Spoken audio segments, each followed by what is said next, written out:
rimane che ci può essere anche un disturbo, però temo che certe volte, al di là delle situazioni da rimuovere perché sono improprie, ci sia un po' l'altro tema, no? Ridurre sempre di più il profilo urbanistico della fede. L'hanno firmata i massimi rappresentanti regionali del PDL, dall'assessore Renato Chisso al capogruppo Dario Bonda, fino al presidente della Commissione Statuto Carlo Alberto Tesserina.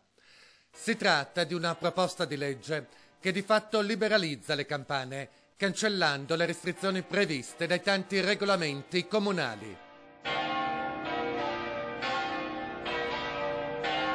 Un provvedimento necessario, hanno spiegato gli esponenti politici, soprattutto dopo le multe da 1.200 euro appioppate a 2 sacerdoti di Mestre e le denunce presentate contro i parroci di Martellago, Maerne e Salzano.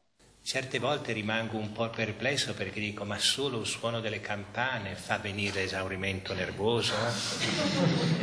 Non so, ci sono tanti altri usi impropri dei decibel che invece vengono passati così. Nessuna interferenza da parte del patriarcato, assicurano i vertici del PDL, che ammettono piuttosto la loro nostalgia per la vita di un tempo, quando in tanti piccoli paesi il giorno era scandito dai rintocchi del campanile.